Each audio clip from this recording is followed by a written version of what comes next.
के बारे में पढ़े थे। शिक्षा जो है कितनी जरूरी है एक मानव को मानव पूंजी बनाने में, ठीक है।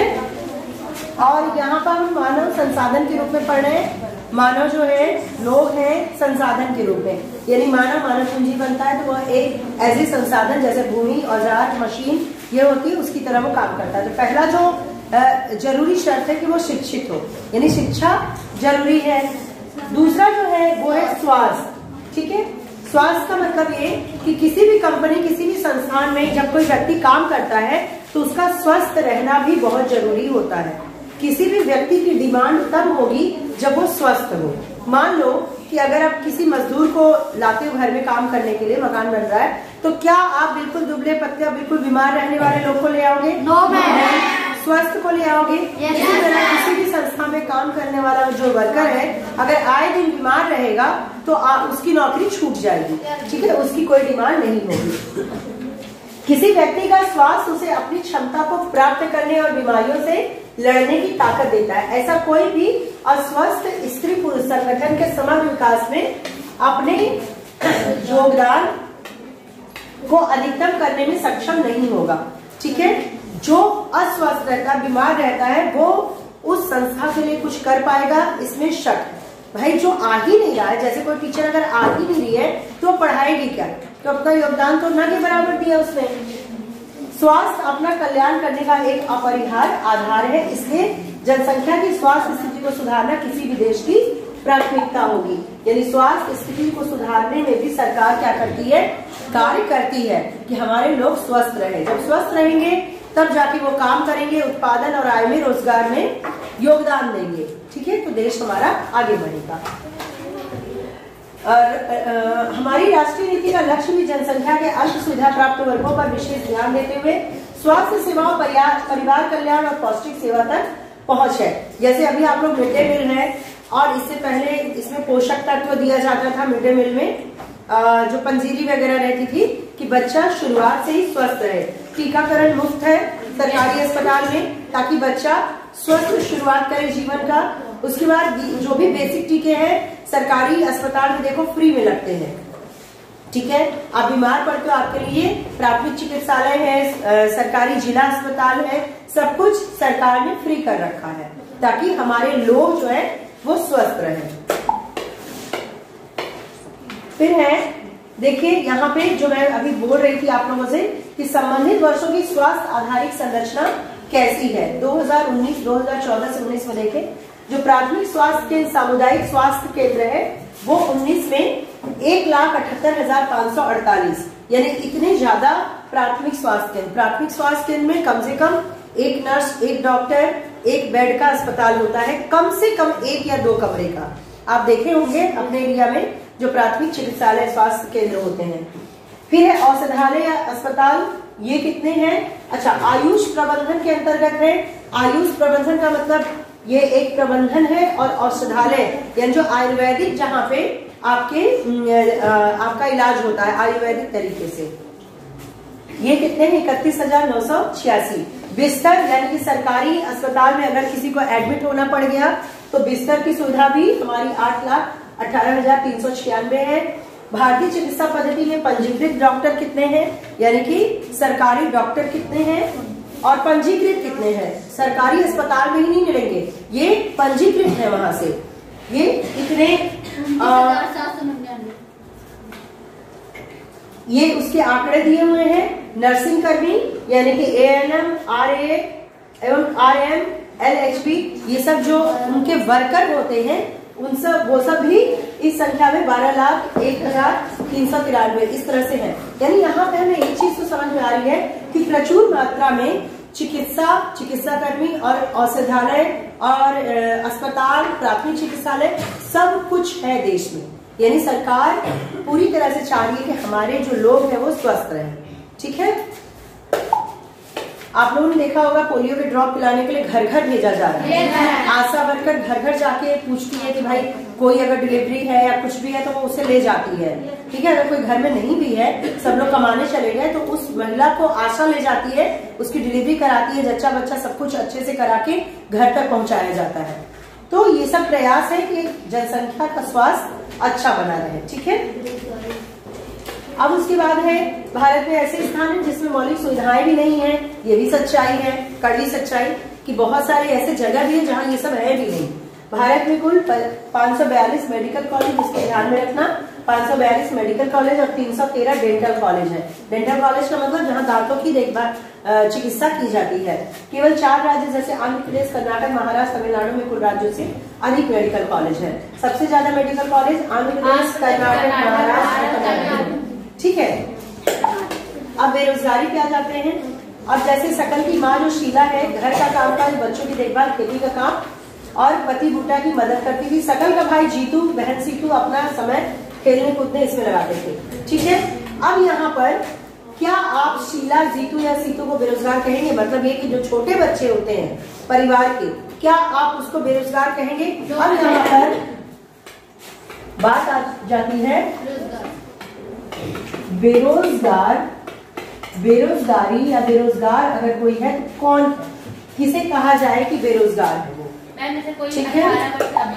नहीं, बेरोजगार हम उसे कहते हैं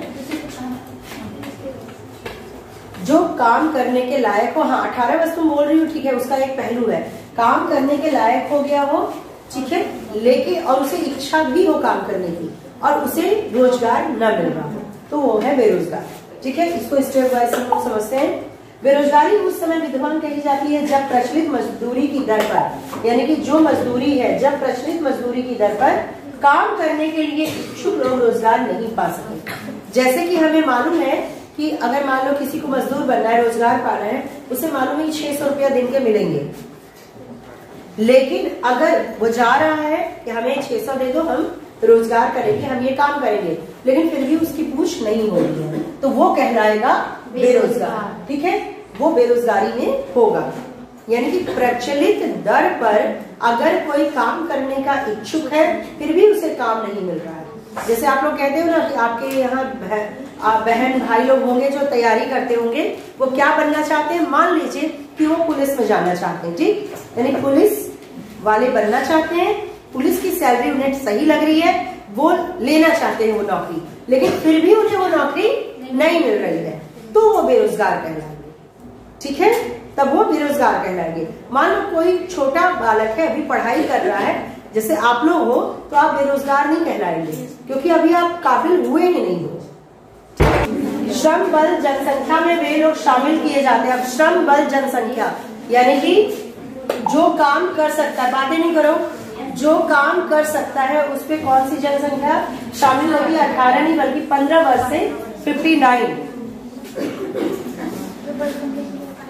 क्या कंफ्यूजन है किसी को?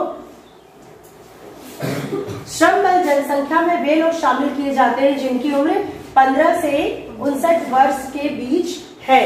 सकल के भाई और बहन इस वर्ग में शामिल नहीं है, वो छोटे हैं। 15 साल से ज्यादा के लोग कार्यशील जनसंख्या में आ जाते हैं।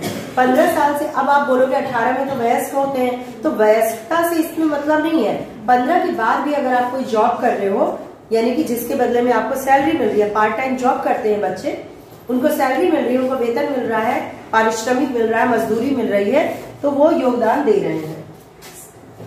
सकल की माँ शीला परिवार के लिए काम करती है, बाहर जाकर पारिश्रमिक के लिए काम करने की इच्छुक नहीं है। यहाँ ध्यान दो, वो इच्छुक नहीं है, तो वो भी बेरोजगार नहीं कहलाएगी।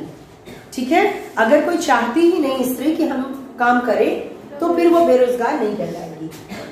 सकल के दादा दादी बेरोजगार कहलाएंगे? नाना नानी नहीं, क्योंकि वह 59 प्लस है, वो आश्रित जनसंख्या है। अब देखो यहाँ पे 15 से 59, ठीक है, आयु तो 1 से लेकर के 14 तक की आयु और 60 से लेकर के प्लस जितनी भी हो, ये दोनों ही जनसंख्या क्या कहलाती है? आश्रित जनसंख्या। ठीक है, ये आश्रित जनसंख्या है। और ये जनसंख्या क्या जनसंख्या? कार्यशील, कार्यशील जनसंख्या। अब देखो ये जो आश्रित जनसंख्या है वो किस पे आश्रित होती है? कार्यशील जनसंख्या पे। ठीक है, ये वाली जनसंख्या इस पर आश्रित होती है। तो मेन पॉइंट ये है कि ये वाली जनसंख्या हमारी ज्यादा होनी चाहिए बजाय इसके। ठीक है, तो यहाँ क्या होता है? जनसंख्या विस्फोट या जनसंख्या वृद्धि की स्थिति कब आती है? जब हमारी ये डिपेंडेंसी वाली जनसंख्या ज्यादा हो जाए। इसका मतलब ये नहीं कि बूढ़े लोगों को रहना ही नहीं चाहिए जॉब 60 के बाद, ऐसा नहीं है। इसको कम करो। ये जो बच्चे लोग करते हैं ज्यादा, जनसंख्या विस्फोट या जनसंख्या वृद्धि की स्थिति कब पहुंचती है? जब ये चीजें ज्यादा हो जाती हैं। अगर घर में 7 बच्चे हैं, 8 बच्चे हैं और ये वाला इसके बीच में केवल 2 लोग हैं या 1 लोग है पापा, तो 1 के ऊपर 7 लोगों का आश्रितता हुई, तो यहाँ पर फिर डिसबैलेंस होता है। उतना न तो पोषण मिलता है, न शिक्षा मिलती है, न कोई चीज मिलती है। तो ये याद रखेंगे कि आश्रित जनसंख्या 1 से 14 60 प्लस और कार्यशील 15 से लेके 59 वर्ष तक। भारत के संदर्भ में ग्रामीण नगरीय क्षेत्रों में बेरोजगारी अलग अलग होती है। देखो बेरोजगारी की यहाँ बात हो रही है, तो मौसमी बेरोजगारी, प्रचंड बेरोजगारी, शिक्षित बेरोजगारी। मौसमी का मतलब एक खास मौसम में, जैसे कृषि भी मौसमी बेरोजगारी ले आता है। जैसे कोई मान लो रजाई बनाने वाला है, वो जाड़े में उसे बहुत काम मिल रहा है, लेकिन बाकी समय में वो खाली बैठा हुआ है, उसे रोजगार नहीं मिल रहा है, तो ये मौसमी बेरोजगारी होगी। प्रचंड बेरोजगारी खेतों में होती है, इसको मैंने बताया था आप लोगों को ना दूसरे में। प्रचंड बेरोजगारी खेतों में होती है। खेतों में जरूरत है 4 लोगों की और लगे हुए हैं 12 लोग, ठीक है। तो यहाँ पे बाकी जो 8 लोग हैं वो क्या है? प्रचंड बेरोजगार। छुपे हुए, प्रचंड को एक और नाम देते हैं छुपे, छुपे बेरोजगार या छुपी हुई बेरोजगारी। यहाँ पता नहीं चल पाता है कि बेरोजगार कौन है। फिर है शिक्षित बेरोजगारी। शिक्षित का मतलब जो शहरों में ज्यादा पाई जाती है। शिक्षित है लोग, काबिल है, चाह रहे हैं, लेकिन फिर भी रोजगार काम नहीं मिल रहा है, वो शिक्षित बेरोजगारी आ जाते हैं।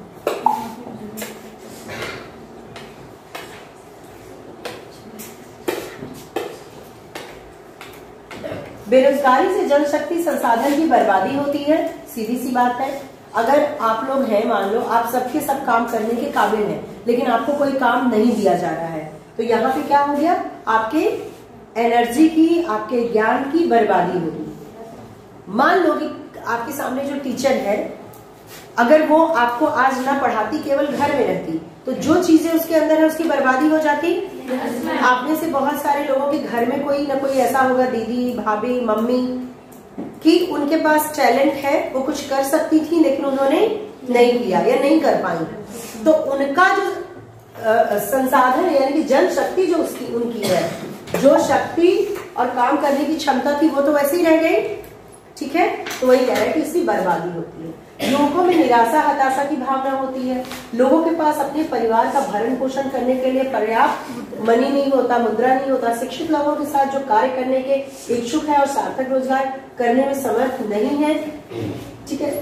शिक्षित लोगों के साथ जो कार्य करने के इच्छुक है और सार्थक रोजगार प्राप्त करने में समर्थ नहीं है, यह एक बड़ा सामाजिक अपव्यय है, ठीक है। कोई काबिल हो गया, काम नहीं पा रहा है, कोई काबिल ही नहीं हुआ, ये दोनों ही चीज समाज के लिए अपव्यय, मतलब कि यहाँ पे ये बर्बादी ही है कि भाई एक लोग है आपके यहाँ, कोई भी होगा, अगर काम नहीं कर रहा लेकिन खाएगा तो है ही, ठीक है, तो वो बर्बादी ही है। और कोई काबिल हो गया फिर भी नहीं पा रहा है रोजगार, वो भी बर्बादी है। बेरोजगारी से आर्थिक बोझ में वृद्धि होती है। कार्यरत जनसंख्या पर बेरोजगारों की निर्भरता बढ़ती है। आप बहुत बड़ी हो गई, मान लो कि आपके फादर हैं, कमा रहे हैं और आप लोग छोटी छोटी अभी पढ़ रही हो, मान लो 2 बहनें हो, ठीक है। एक समय के बाद दे दीजिए, एक समय के बाद अब आप क्या हुई, काबिल अगर हो गई, यहाँ पे आप बड़ी हो गई, आप काबिल हो गई, लेकिन आपको रोजगार नहीं मिल रहा है, तो आपके पापा ने जो कमाया उसी पे तो आप डिपेंड हो ना, तो यहाँ इनके ऊपर क्या हो रहा है, आर्थिक बोझ पड़ रहा है। तो ये जो 2 उत्पन्न हुई हैं और ये काबिल न निकली या फिर पढ़ाई भी न कर पाई तो भी बोझ है, काबिल निकली तो बेरोजगार रह गई तो भी बोझ है। इसलिए किसी अर्थव्यवस्था के समग्र विकास पर बेरोजगारी का अहितकर प्रभाव पड़ता है, खराब प्रभाव पड़ता है। बेरोजगारी में वृद्धि मंदीग्रस्त अर्थव्यवस्था का सूचक है। अगर लोग बेरोजगार हैं तो आप ये समझो कि फैक्ट्रियां भी नहीं चल रही है, उत्पादन भी नहीं हो रहा है, ठीक है, और लोग तो डिपेंड हो ही रहे हैं। मतलब यह कि आपके खाने की टेबल इतनी है, इसमें खाना है और यहाँ पर लोग बढ़ते जा रहे हैं, लेकिन इसका उत्पादन कोई नहीं कर रहा है। तो ये खाना कभी ना कभी खत्म हो जाएगा। आपके घर में आपकी मम्मी ने खाना बनाया और मेहमान आते जा रहे हैं, आपकी मम्मी अगर बैठ जाएंगी, खाना नहीं बनाएंगी तो खत्म हो जाएगा खाना। तो लोग आएंगे तो फिर क्या होंगे, भूखे सोने लगेंगे, भूख के मारे रहने लगे, समझ रहे हो ना। तो ये क्या है, मंदीग्रस्त अर्थव्यवस्था का सूचक है। कोई आएगा कहेगा अरे इनके यहाँ तो खाना ही नहीं है। तो इसी तरह हमारे देश को भी कहा जा सकता है, इस देश में तो लोगों के पास भोजन ही नहीं है। यहाँ के देश में बड़ा बेरोजगारी फैली हुई है, यहाँ मंदी छाई हुई है। फटाफट कर लेते हैं। अब देखिए, सांख्यिकीय रूप से भारत में बेरोजगारी की दर निम्न है। बड़ी संख्या में निम्न आय, निम्न उत्पादकता वाले लोगों की गिनती नियोजित लोगों में की जाती है। वे पूरे वर्ष काम करते प्रतीत होते हैं। देखो यहाँ पे प्रचंड बेरोजगारी आ गई कि वे क्या करते हैं, पूरे वर्ष काम करते प्रतीत होते हैं, लेकिन उनकी क्षमता और आय के हिसाब से यह उनके लिए पर्याप्त नहीं होता है। मतलब ये कि लोगों को आपने लगाया है काम पे, सब लग रहा है काम पे लगे हुए हैं, लेकिन उनको उतनी आय नहीं मिल रही है जितनी मिलनी चाहिए। यानी काम ज्यादा लिया जा रहा है, आय कम दी जा रही है। ये हर क्षेत्र में है। ठीक, वे काम तो कर रहे हैं पर ऐसा प्रतीत होता है कि काम उन पर थोपे हुए हैं, इसलिए शायद वे अपनी पसंद का कोई अन्य काम करना पसंद कर सकते हैं। गरीब लोग बेकार नहीं बैठ सकते, वे किसी भी काम से जुड़ जाना चाहते हैं, चाहे उसे कितनी भी कमाई हो। भाई आपकी अगर जीरो है, आपकी अर्निंग जीरो है और आपको खाना है, अपने परिवार को पालना है, तो आप ये नहीं देखोगे कि मुझे 2 लाख मिल रहा है, 2000 या 200 रुपए, जितना मिल रहा है वहीं से शुरुआत कर दोगे। तो ये स्थिति है देश की। इसके अतिरिक्त प्राथमिक क्षेत्र में स्वरोजगार एक विशेषता है, यद्यपि सभी लोगों की आवश्यकता नहीं। वही कृषि वाली बात कह रहे हैं, कृषि में सभी की आवश्यकता नहीं होती। अगर एक किसान है और उसके 2 बेटे हैं, केवल इतने लोग काफी हैं एक खेती के लिए, एक खेती में पूरा उगाने के लिए। अब इनके भी अगर 2-2 हो जाएंगे तो ये सब के सब खेती में लग तो जाएंगे, लेकिन ये 4 यहाँ पे क्या है, बोझ है, एक्स्ट्रा है, बोझ है। ठीक है, प्रचंड बेरोजगारी इसे ही कहते हैं। जो भी उत्पादन होता है उसमें पूरे परिवार की हिस्सेदारी होती है। खेत के काम, साझेदारी, उत्पादित फसल में हिस्सेदारी की धारणा ग्रामीण क्षेत्र में बेरोजगारी की कठिनाइयों में कमी लाती है, लेकिन इससे परिवार की गरीबी कम नहीं होती। प्रत्येक परिवार से अधिशेष श्रमिक रोजगार की तलाश में गांव से शहरों की ओर जा रहे हैं। जब वहां पे नहीं खपत होते तो फिर वो शहरों की ओर बढ़ जाते हैं, पलायन कर जाते हैं। उपरोक्त तीनों क्षेत्रों में रोजगार के परिदृश्य की चर्चा करने को बोला है। कृषि का सबसे अधिक अवशोषण करने वाला अर्थव्यवस्था का क्षेत्र, कृषि का नहीं, श्रम का सबसे अधिक अवशोषण करने वाला अर्थव्यवस्था का क्षेत्र कृषि है। लोगों का, जन का, ठीक है, अवशोषण करने वाला मतलब खेती में तुम सब की सब लग जाओगी, सब काम करती हुई दिखोगी, लेकिन उसमें से 1 या 2 लड़की के बराबर ही वहां उपज होगी, बाकी सब बेरोजगार। मान लो, इसको उदाहरण लो, ये ग्राउंड मान लो गंदा है और मैंने ये कह दिया कि इसे साफ करना है, तो इस पूरे ग्राउंड को साफ करने के लिए 10 लड़की काफी है। ठीक, 10 लड़की 1 घंटे में कर सकती है, लेकिन सारी की सारी लड़कियां जाकर भी वही काम करेंगी, और सारी लड़कियां मान लो कि यहाँ 200 लड़कियां हैं, तो 10 की जगह 200 को भेजा तो 200 भी 1 घंटे में साफ कर देंगी। लेकिन 200 गई और वही काम हमारे कौन कर लेता, 10, यानी कि 190 बेरोजगार हुई। लेकिन ये 190 कौन बेरोजगार है, बता पाओगी? कोई बता पाएगा? सब बोलेगा हमने भी उठाया, हम भी गए थे, हम भी वहां टहले। समझ रहे हो ना? तो ये 109 क्या है, छुपी हुई बेरोजगार है। कोई नहीं बता सकता कि यही बेरोजगार है, इसने काम नहीं किया, क्योंकि सब काम करते हुए दिखोगे। ठीक है, यही छुपी हुई बेरोजगारी होती है। यहाँ पे एक गांव की कहानी है, इसको आप लोग स्किप करें, सारांश। ठीक है, तो यहाँ पे हम लोग इस पाठ में क्या देखें कि लोग जो हैं संसाधन के रूप में किन किन कारणों, किन किन चीजों से बनते हैं। फिर इसी बात को हम एक बार सारांश की तरह बना देते हैं। शिक्षा और स्वास्थ्य। ठीक है, ये एक लोग को संसाधन बनाने का काम करता है, और अगर लोग संसाधन नहीं बन रहे हैं तो वो क्या है, बेरोजगार है। बेरोजगार के प्रकार भी हैं, छुपे हुए बेरोजगार है, शहरी और मौसमी बेरोजगार, जो 3 इसमें दिया हुआ है। ठीक है, तो इसमें अंतर आ सकता है। और सारांश भी देखें एक बार। आपने देखा कि शिक्षा स्वास्थ्य के समान आपके किस प्रकार लोगों को अर्थव्यवस्था के लिए परिसंपत्ति बनाने में सहायक। यहाँ परिसंपत्ति कह लो या फिर इसे संसाधन कह लो, एक ही बात है। ठीक है, आर्थिक क्रियाओं के विषय में चर्चा की हमने, बेरोजगारी से जुड़ी समस्याओं के बारे में पढ़ा। चलो, ये कहानी यहीं पे खत्म होती है, ये लेसन यहीं खत्म होता है। अगली क्लास में हम लोग इसके बाद वाला लेसन रिवाइज करेंगे। ठीक है, थैंक यू मैम।